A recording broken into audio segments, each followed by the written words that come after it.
Shalom, meus amigos e amigas, aqui é o Boaz Memoura.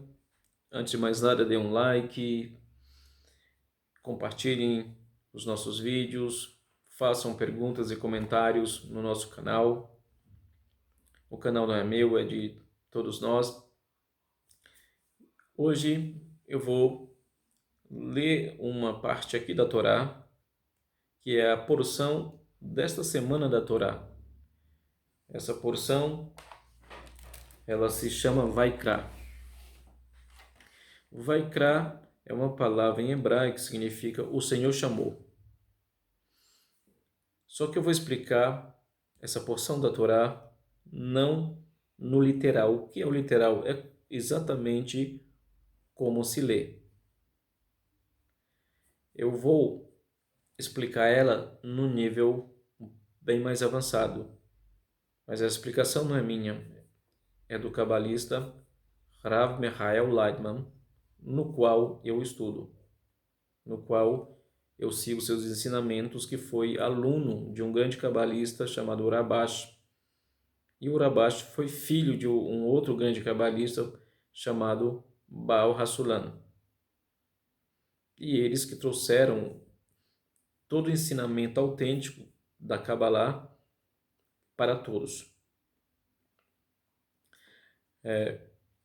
E antes de continuar repetindo o que eu já falei, a Kabbalah ela não é religião, ela não é magia, feitiçaria, esoterismo ou a parte esotérica do judaísmo, como sempre estão falando. Esqueçam esses rótulos, por favor. Ela é uma espiritualidade, é uma ciência espiritual, ela é a decodificação, a parte oculta da Torá. Então, muitas coisas que se lê na Torá, nos 5 livros de Moisés, não é exatamente como está escrito ali. Ali é uma linguagem para poder entender o mundo espiritual. Se usam linguagens, né, do nosso mundo físico, mas a Torá inteira ela não fala deste mundo, ela fala do mundo espiritual. É isso que ela está falando. E os personagens como Abraão, Moisés, Isaac, Jacó, né, José, o José do Egito, né, as mulheres, Sara, Rívika, entre outras, elas são representações espirituais aqui, neste mundo, nessa realidade. Elas são forças espirituais. Foi isso que eles representaram. E uma das forças maiores, sabemos que foi Moshe, Moisés. Foi um dos mais humildes, foi um dos que mais se aproximou do Criador. Bom, Vaikra significa o Senhor chamou. E você vai entender o quanto ela fala do que está acontecendo na atualidade no mundo. E o porquê. Aqui diz, a porção Vaikra, o Senhor chamou, lida com as regras do sacrifício e sacerdotes servirem no tabernáculo. Algumas oferendas são opcionais, algumas são mandatárias. Algumas das oferendas são queimadas em cinzas no altar e algumas permanecem para os sacerdotes e o dador de oferenda. As regras das oferendas falam de uma oferenda queimada que a pessoa traz voluntariamente do gado, rebanho e aviário. Há também uma oferenda de presente, que um traz voluntariamente da flora. Também há a oferenda da paz, que é uma oferenda que um traz do gado, ovelhas e cabras. A oferenda do pecado é uma oferenda trazida por aquele que pecou por engano. Essa pessoa faz uma oferenda para expiar pelo pecado. Então, Vaikra, ele fala das oferendas, né? E você vai entender o que significa essas oferendas.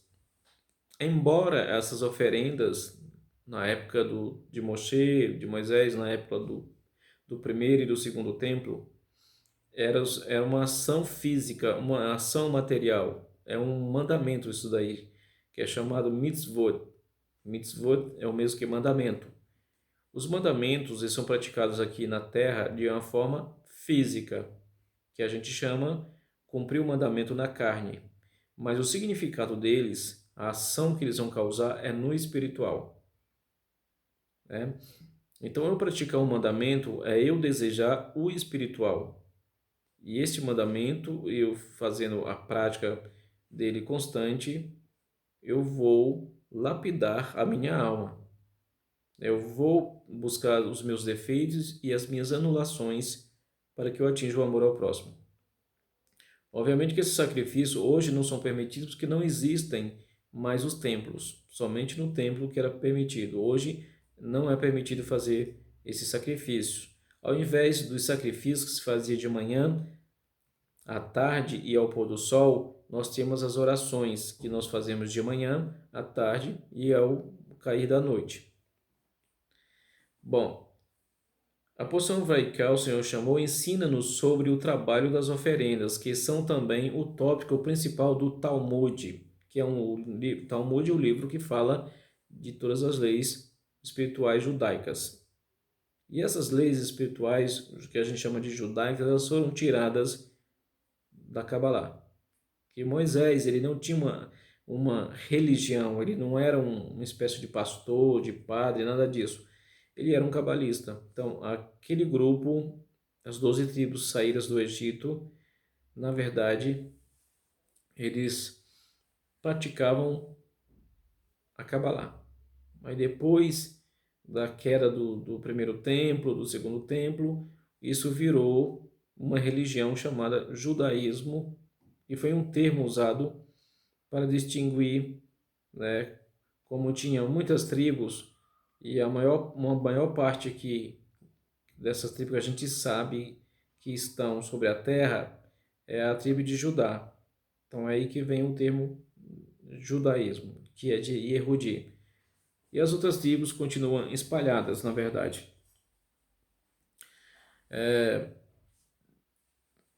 Quando as pessoas se aproximam do propósito da criação, que a gente chama de, esse propósito da criação a gente chama de adesão com o Criador, o nível humano e a sensação da natureza como completa e eterna, como foi preparada para nós. Para a aproximação, essa aproximação é chamada de Korban, que é oferenda e sacrifício, da palavra Karov, que quer dizer perto. Estamos a aproximá-lo passo a passo ao corrigir nossa natureza. Então, repetindo, quando as pessoas se aproximam do propósito da criação, se aproximar do propósito da criação, o que é o propósito da criação? É a nossa correção da nossa alma, é a união, é o amor ao próximo. Esse é o propósito da criação. A união em uma só alma. A alma coletiva, que é chamada também a alma de Adão. Essa aproximação com o Criador, o nível humano e a sensação da natureza como completa e eterna. Então, o nível humano, quando eu falo, é que nós ainda não somos exatamente humanos. Nós temos 1% de humanidade. Temos apenas 1% aqui nessa realidade, 1% apenas da alma. Quando nós tivermos 100% de alma, 100% de humanidade, aí nós podemos se chamar de Adam, humano, né? E teremos a sensação da natureza completa e eterna. Ou seja, eterna significa que a morte não vai existir mais. Estaremos em adesão com o Criador, em uma outra realidade, em uma outra perspectiva. Existem 613 desejos em nós que devemos corrigir um de cada vez. Cada desejo com todas as suas partes. Nossos desejos se dividem em 4 níveis: inanimado, vegetativo, animado e falante. O trabalho das oferendas ensina-nos a como os sacrificar e corrigir para que estejam em doação e amor. A regra no nosso trabalho é corrigir nossa natureza e alcançar o estado ama teu próximo como a ti mesmo. Esta é uma grande regra da Torá. Assim, nos tornamos similares ao Criador e alcançamos a Devekut com ele, Devekut é adesão com o Criador. Então, a alma de Adão ele era o homem espiritual, ele era o que a gente pode chamar propriamente humano, mas ele era espiritual, ele não era exatamente um homem igual a nós. Aí, de propósito, o Criador fez com que ele se afastasse do próprio Criador, que eu vou explicar em outra oportunidade, quando chega aquela história da maçã e da serpente. Na verdade, isso é é um código também. Na verdade, Adão, a alma dele e a alma de Eva se quebram em 600 mil partes. E cada uma dessas 600 mil partes, dentro delas existem 613 desejos egoístas. E aí que acontece a ocultação do Criador e a criação do mundo material, do mundo físico, no qual vivemos, este mundo. E devemos, através do amor ao próximo, do altruísmo, fazer com que esses 613 desejos egoístas se tornem 613 desejos altruístas.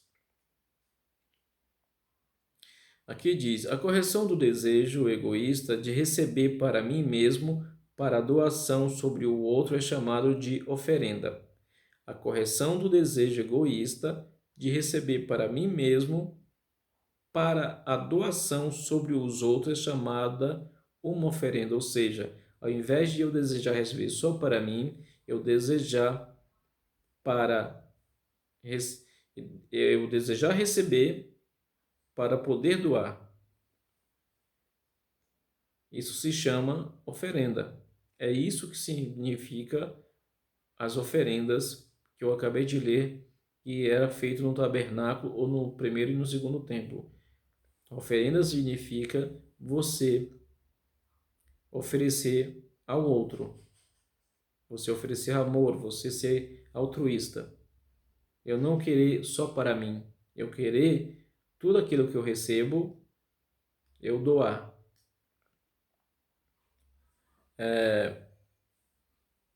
A oferenda pode vir de várias fontes. Ela pode vir do inanimado, como está escrito: sobre todas as tuas oferendas ofertarás tu sal, ou água ou óleo. Pode também ser o vegetativo ou plantas processadas, tais como o pão da presença.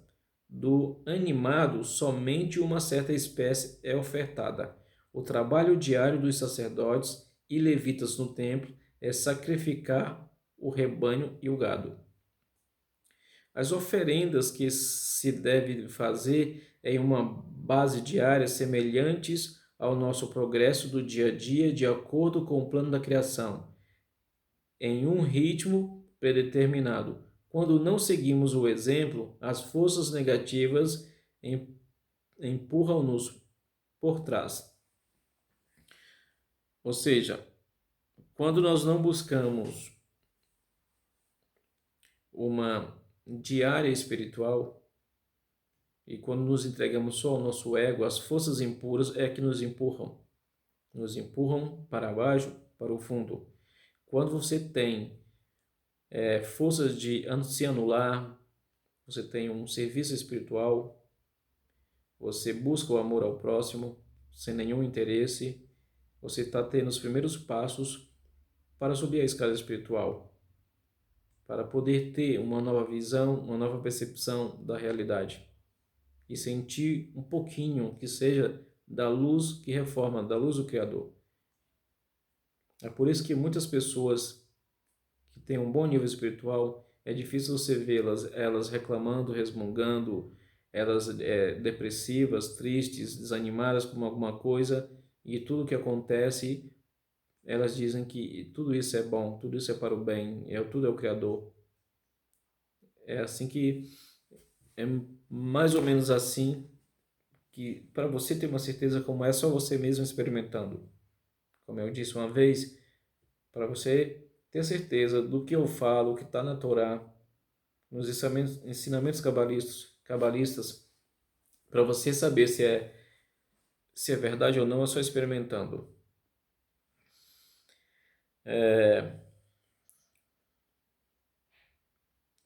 As oferendas que não podemos fazer, nomeadamente os desejos que não conseguimos corrigir direcionando-os para doar sobre os outros, tornam-se as forças negativas que se manifestam como problemas.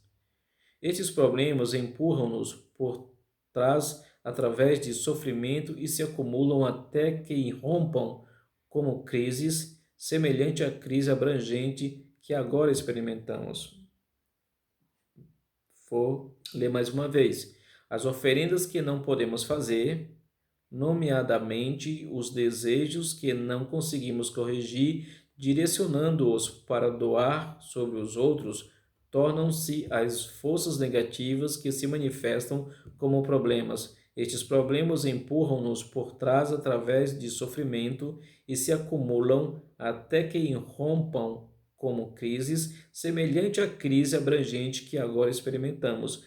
Então, toda crise mundial, toda crise global que estamos experimentando neste momento é exatamente o que não conseguimos corrigir em nós. São as oferendas que não conseguimos fazer, que é o nosso egoísmo, que é se recusar, não tentar, dizer que é difícil amar o teu próximo como a ti mesmo. Amar o teu próximo a ti mesmo, essa é a lei primordial da Torá, é a coluna vertebral, é a sustentação. Sem esse mandamento, ama teu próximo a ti mesmo, você não atingirá os outros mandamentos. Os mandamentos, ou mitzvot, mais conhecidos são os 10 mandamentos. Mas não são só eles, tem muito mais. Mas vamos dar o exemplo, os 10 mandamentos que são os mais conhecidos, que a maioria das religiões comentam deles. Se não amarmos o nosso próximo como a nós mesmos, nós não atingiremos amar a Deus. Que amar a Deus significa amar tudo que Ele criou. E nós fomos criados por Ele. Ele criou um único homem. E desse único homem, dessa única alma chamada Adão, quando eu falo homem aqui, não estou me referindo a um homem físico. Quando eu falo homem, eu estou falando do espiritual, o homem espiritual, Adão, Adam. E a partir dele, ele faz o quê? Ele tira a mulher a partir dele. Ele não fez o separadamente. Para que nós possamos vivermos unidos, né? E sentirmos que somos uma só alma. Da alma de Adam, ele tira Rava, Eva. E de ambos, né, dividem ambos e faz surgir as demais almas. E essas almas, elas são divididas ainda. Aí você me pergunta se existem somente 600 mil almas, porque existe muito mais pessoas no planeta. Porque toda vez, aí nem todos que estão me ouvindo acreditam no que eu vou falar. Se não acreditar agora, pode acreditar no futuro ou em outra vida. As reencarnações. Então, quando nós deixamos essa realidade e chega o momento de voltar para cá, as almas elas se partem, continuam se partindo. Por isso que tem mais pessoas. E por que tem que se partir? Tem que vir logo o maior número de pessoas possível para que chegue logo o final dessa correção, que é o que é a correção? É transformar todo o nosso egoísmo em altruísmo. O egoísmo ele não pode ser destruído, porque o egoísmo é o mesmo que mal, ele não pode ser destruído, ele tem que se tornar bom. Através, ama teu próximo a ti mesmo. E você tem que entender que o teu próximo, de qualquer nação, de qualquer cor de pele, é você mesmo. É como se você estivesse na frente daqueles espelhos que tem, que tem em alguns parques temáticos, né, a sala dos espelhos, que você fica na frente de um espelho, aí você vê várias imagens de você mesmo, mas cada uma diferente, né? Uma mais alta, baixa, gordo, magro, outra distorcida, né? Mas tudo ali é você mesmo. Só que cada um está diferente. É quando você enxerga as pessoas ao teu redor, com cor de pele, altura, comportamentos diferentes, né? Até comportamentos que vão, né, te magoar, e você também, nós também, temos comportamentos que magoam, que ferem. Não vamos ficar fora dessa. É na verdade como se você estivesse em frente a esse espelho. E todo mundo lá fora é um reflexo seu. Todos foram tirados de uma única alma. É isso que você tem que entender. Por isso que está escrito, quando você faz o mal ao próximo, faz a si mesmo. Quando você tem guarda ódio, rancor do teu semelhante, você está prejudicando a si mesmo. Você fala mal do teu semelhante, você está prejudicando a si mesmo. É você que está se autodestruindo e não consegue enxergar. E todos esses nossos comportamentos, eles trazem essas forças negativas que nos empurram por trás. Que é o que ele fala aqui, são as oferendas, são a doação que nós não conseguimos, né? As oferendas que eles faziam com os animais lá no templo, lá na, na tenda da congregação, eram um ato físico, mas significa isso, é aprender a doar. E quando você começar a doar sem nenhum interesse, com amor mesmo, sem dó de doar, e você começa a necessitar, a desejar doar, né? Você pedir todos os dias ao Criador, eu quero hoje doar algo para alguém, né? Seja uma palavra, seja uma moeda, seja um abraço, seja eu ir ali ajudar a levantar um muro, visitar os enfermos, né? Dar conselhos às pessoas que estão com enfermidades, né? Você quer doar alguma coisa, né? Fica ali gritando dentro de você para doar. Aí é maravilhoso porque se tornou o desejo natural, já se tornou uma segunda natureza sua, né? Aí isso vai trazer as forças positivas, né? Então todos os problemas globais hoje são exatamente isso. As forças egoístas que atuam sobre nós e traz tudo isso, o sofrimento que se acumula até que se irrompam como crises semelhante à crise que nós estamos passando. Bom, por enquanto eu vou parar por aqui. Em outro vídeo eu vou dar continuidade a essa porção da Vaikra. Aí espero que tenha ficado bem esclarecido. Muitos de vocês não vão entender a primeira vez. Depois vejam o vídeo outras e outras vezes. Quando eu terminar tudo, eu vou postar esse texto aqui no nosso canal. Shalom, shalom. Até o próximo vídeo.